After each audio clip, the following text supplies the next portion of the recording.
Madaling araw pa lang, magsisimula na nga kami ng trabaho dito sa bahay. So, aasikasuhin ko nga pala itong mga sinampay ko dahil tuyo naman na pagtatanggalin ko na dahil ang dami kong tambak na labahin. Gusto ko talaga makadami ng salang ng laba ngayong araw para maubos ko na talaga ng tuluyan yung mga labahin. Kakailanganin ko rin pala yung mga hanger galing dito sa mga sinampay na pinagtatanggal ko, kaya naman isa-isa ko na silang kinuha. At saka para lumiwanag din dito sa may labas dahil nga dito nakapwesto si Pinggoy ng kanyang trabaho kapag madaling araw. Mas prefer ko rin talaga magkikilos kapag tulog yung mga bata para walang mami ng mami maya-maya. So meron na akong mga bagong isasampay, itong mga nasa kaliwa na nasa upuan. Yan yung mga bago kong isasampay. Then dito naman sa kanan, yan yung mga labahin ko pa. And pinakuha ko na rin kay Papa yung mga labahin niya para mabitbit niya na dito. Isasalang ko lang naman yung mga labahin ni Papa kaya madali lang yun. And then after tumunog ng washing machine, dadaling ko na rin sa kanya para doon na lang isampay dahil wala rin namang masasampayan dito. Kung naaalala niyo yung first ever washing machine ko, binili ko siya nung una kaming bumukod. 7 kilos yun. Pero sobrang liit. Mini washing machine lang talaga siya. Even up to now, working pa siya. Yun yung nasa apartment ni Papa. So, para hindi na siya mahassle maglaba-laba, sabi ko, bit-bitin na nga lang dito. Nilinisan ko na muna itong trolley bago ko pinaglalagay dito yung mga bagong labang damit ni Papa para maihatid ko na nga sa apartment niya. Papa, no! Papa, no! Papa, no! If you hadn't saved me that day, hesitation. Wait, what if... Ang cute naman talaga nitong little assistant ko. Siya pa nga nagsabi kay Papa na the garbage truck is there na daw. Ilan sa mga gamit ko sa bahay nandito na nga, kaya medyo lumawag-luwag nga doon sa may laundry area namin. Gaya na lang nitong mga camping chair, yung bike ko, pati na rin itong luma naming table. So at least kapag sa labas ng unit ni Papa, meron pa rin siyang tambayan dito. At saka sa totoo lang, ang comfy kaya upuan ng mga ganyang foldable na camping chair. Alam niyo na, yung link na sa baba or sa showcase. So gagawa daw siya ng DIY sampayan doon sa labas nga niya. And then bumalik na kami dito ni Kowa sa bahay. Galing. Alam mo, sulit na sulit talaga yung bili ko sa scooter nila kasi tuwang-tuwa yung mga anak ko, gamit na gamit talaga nila. So medyo makalat pa nga dito sa may harap ng pinto dahil madami-dami pang mga nakasampay, madami pang mga labahin, exposed pa siya, pero uunti-untiin talaga natin siya until mas maging maaliwalas nga dito. So medyo nag-rearrange lang ako ng very, very light. Pero as you can see, yung mga maleta nandito na lang sa lower part para in case nang sakuna, wala nang mababagsak dito sa area na to kung sakali mo. Huwag naman! So, meron ako ditong kurtina, under sink na kurtina ito from Holler Mall. Few months ago ko na itong natanggap, supposedly, para ito doon sa kabilang bahay, kina Pinggoy. Kaso, bitin nga, kasi 2 piraso lang yung ganto ko. So, nung order sana ako ng extra, wala nang available na ganitong kulay, kaya hindi ko na nailagay nga ito doon. So, ang ending, pinagamit ko pa nga itong kurtina na ito doon sa unang apartment ni Papa. So, dahil hindi naman kailangan ni Papa ito, naisip ko na dito ko na lang ilalagay siya sa metal rack para kahit papano matakpan naman, hindi ganun ka-expose yung mga nakalagay sa loob. And feeling ko, ang cute-cute niya. Alam mo, buti na lang din, meron ako ditong tension rod, maliit na curtain rod na ginamit. And kita mo, swak na swak talaga siya, as in, perfect na perfect. Mas kumonti na talaga yung gamit dito. Yung iba kasi nandun na sa apartment ni Papa, nasa ilalim ng kama niya. Maganda ba? Maganda yan? Oh, ano ba itong kapitan mo? Para pakatago yung mga ano. Tama yan, kilo yan. Malinis tignan, ka-organize. Kapag ganito na nga kaliwanag sa umaga, lumilipat na talaga sa may sala si Pinggoy. Buti na lang naka-laptop na siya. And alam mo, tuwang-tuwa talaga ako nung nagkaroon ako nitong malaking white na folding table. Kasi ito talaga yung nag-push sa akin na mag-rearrange ng bongga, magbawas ng gamit pa. And wala, tuwang-tuwa talaga ako kasi sobrang functional itong table na to. Like, nagagamit ni Pinggoy for work, nagagamit din namin ito pagkakain kami dito. At the same time, ang galing, pwede ko siyang gamitin for unboxing. Meron pala ako natanggap dito na throw pillow, pero hindi ko alam kung saan galing to. Wala naman akong ni-request na ganito. Wala rin naman akong biniling ganito, pero kailangan ko yan. Tapos ito namang hanging organizer. Maganda siyang lagay ng mga underwear. Bala ko sana dito ko ipaglalagay yung mga bra, panty, mga medyas ko. Kaso, medyo malaki pala siya sa actual, hindi siya magkakasya doon sa aming damitan. Kaya dadalhin ko na lang muna kay Papa. Meron pa akong isang na-receive dito na product sample. Sofa cover siya. Parang itatap mo lang siya doon sa sofa cover mismo. Alam mo yon, ang ganda ng quality. Ang kapal niya, sobrang ganda. Talagang high quality ko siyang masasabi. Tapos ito kasing pinili ko. I think pang 2-seater yan. Color gray pero maraming ibang colors na available. Ang ganda ng tahi. Talagang, ang ganda talaga. Sobrang worth it niya. Naisip ko, ay pwede rin pala itong pang tablecloth. Tapos pwede rin ito sa bed. Pang topper sa bed mismo. At saka kapag nag-picnic, maganda rin siya as in super. So ang bala ko kasi, dadalhin ko ito kay Papa. Diba may sofa siya doon? Para mas maingatan talaga yung sofa niya. Paglalagyan talaga namin ng sofa cover. Kasi ang madalas na andun, yung dalawang bata. Tapos minsan kumakain ng snack, nagiinom doon ng drink. So at least kung sakaling matapunan man yung sofa, hindi diretso sa sofa mismo. Meron pa siya mga paganito na washable naman, 'di ba? Tapos meron ako mga na-check out dito talaga na mga panty. Talagang pang lola style talaga siya dahil hanggang puson na nga itong pinili ko. Gusto ko yung mga ganyan, yung sakop yung puwet, sakop yung puson.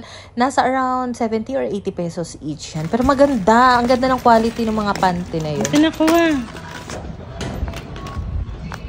Come on. Come on, Mom.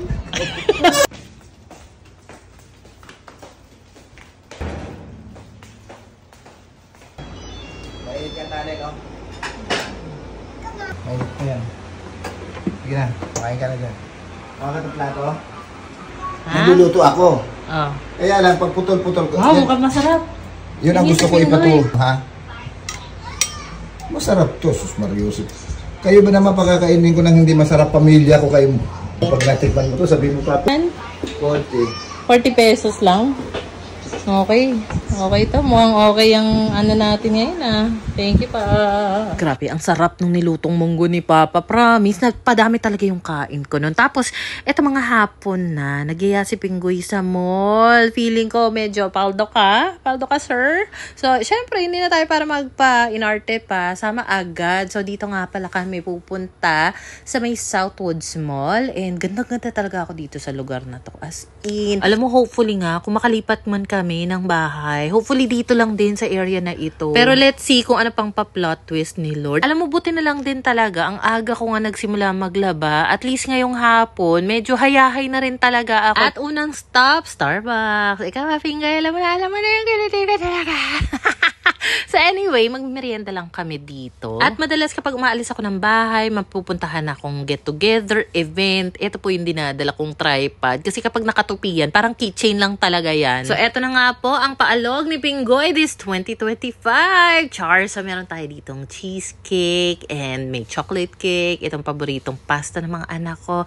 And yung drinks, thank you very much my love. Thank you Lord. At may work na po si Pinggoy na gustong-gusto niya dahil nasa bahay lang. At saka gustong-gusto ko yung setup namin ngayon na always present nga kami sa buhay ng mga bagets namin. Ganito kasi yung setup na gusto kong maranasan. Nung bata pa ako, yung laging nandyan lang yung nanay at tatay ko sa bahay, lagi naming kasama. Yun talaga yung gustong-gusto ko noon. Kaso ang naging setup kasi namin nung bata pa lang kami, even before maghiwalay yung parents ko, watak-watak na rin kami dahil lagi nga akong, ewan ko, lagi ako nasa bahay ng kamag-anak nakikitira. And ang ayoko lang sa part na yun is I don't feel belong. I don't feel appreciated ng bongga. Kasi, syempre, kapag kasama mo yung magulang mo sa isang bahay, doon mo talaga mararamdaman na pamilya kayo. Kaya kung pinupush ko man na ganito yung maging lifestyle namin, na pareho kami ni Pinggoy, na rumarakit kahit nasa bahay lang, ipagbigyan nyo na kami. Anyway, nandito nga pala kami sa pen shop. Actually, bago pa kami umalis dito, parang napag-usapan lang namin, a few days ago yata yun, nasabi ni Pinggoy, bibilhan niya daw ako ng dress.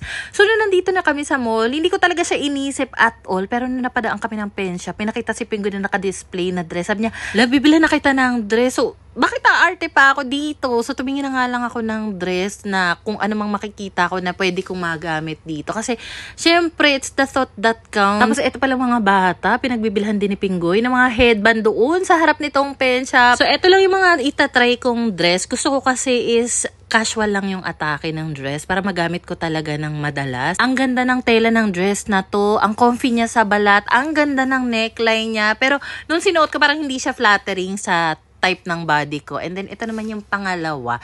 Naisip ko lang, para maiba lang naman, pero medyo malaki nga ito sa akin, 2XL. So, parang straight talaga yung katawan ko dito. I think magda-downsize nga. Ang nagustuhan ko dito yung sleeves niya kasi pwede mo siyang ibaba, let's say kapag nasa beach, para kunyari marimar yung atake. Ay, full goso. Charot. Diba? Yung mga outfitan ni Marimar, mga off-shoulder na mga ganyan yung atake. Tapos, meron pa siyang slit dito. And I don't think meron akong ganitong kulay na dress. Ay, meron pala akong ganitong pambahay. Pero iba yung style niya. So, I think, eto magagamit ko siyang pang-mall. Pwede rin namang panggala. So, I think kahanap ako ng XL. Pero ipapakita ko muna kay Pinggoy kung okay ba sa kanya. Para kung ayaw niya, edi hanta lang ng iba. So, dahil thumbs up na nga ito kay Pinggoy, dahil siya rin naman magbabayad nito, manap na ako ng XL para masubukan ko. Kasi iniisip ko, I don't think tataba pa ako ng bongga. Hindi natin sure. So, eto naman yung XL. Parang walang nagbago. Pero mas maliit talaga siya and I think mas fit siya sa akin. So, for the go na tayo sa XL. And sobrang na-appreciate ko rin si Pinggoy sa thoughtfulness niya. Thank you, my love! Thanks, Lala. Lala, thank you. Alam mo, sobrang babaw ko talaga. Kasi kahit mga simpleng bagay, na-appreciate ko talaga yan. And maganda rin yung ganun. Kasi hindi mo basta-basta lang natitake for granted yung mga bagay-bagay. Na-appreciate mo even yung mga little things. At saka even effort nga lang ng ibang tao towards me, sobrang na-appreciate ko na. Well, anyway, nakauwi na nga pala kami. Ginabi na nga kami. Dahil dumaan muna kami doon sa kanila. And then, pag uwi, syempre, tatapusin ko lang muna itong mga labahin ko. And since meron nga ako mga bagong sinalang dito. Mga decolor din naman siya. Naalala ko, ay, yung bagong damit na binili ni Pinggoy, isasalang ko na rin para matuyo din siya agad. Anyway, so far talaga, nagugustuhan ko na talaga yung setup dito sa may labas nga namin. Kasi, kung matagal na kayo nanonood sa amin, for sure, aware na kayo na nahihilo na talaga yung mga gamit dito sa palipat-lipat ng pwesto.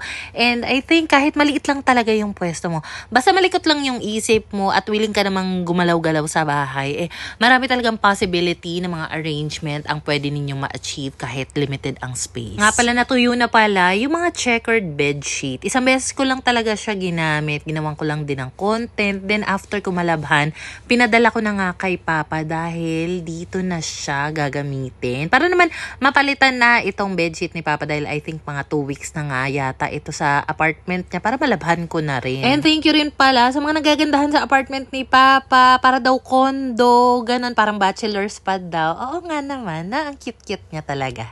Ay, naku, naalala ko na naman yung isang comment. Ang sabi, alam mo, yung tatay mo parang anak mo na tipong nasa hustong edad na siya, kaya bubukod na siya. Parang ganun nga yung atake talaga. So, etong sineset up namin, 4-in-1 na bedsheet na yan. May isang duvet cover, isang bedsheet, 2 punda. If in case na bet nyo ng ganyan, at saka itong sofa cover nga, maglalagay ako ng links sa mga ito sa comment section, pati na rin sa showcase ko. Alam mo, nakakatuwa rin talaga itong space si Papa dahil kahit maliit nga lang itong studio apartment niya, meron pa rin siya kahit papano mini sala. May sofa siya dito, tapos may TV, may electric fan, may center table pa nga ni. Alam mo, maganda, nakapitbahay ko nga si Papa. Minsan, kapag gusto ko ng katsikahan, pwede ko talaga siya makachikahan anytime kasi wala madaling araw yan. Kasi nga, ang daldal po talaga ng tatay ko, sa totoo lang. And pasensya na po sa mga nagmamine nitong metal rack kasi ito po ay ibibigay ko po sa aming kapitbahay. Mabait kasi yun. At saka siya yung nag-iwan doon ng Korean blind sa unit ni Papa. At saka yung awning. So sa kanya po muna yung metal rack, ha?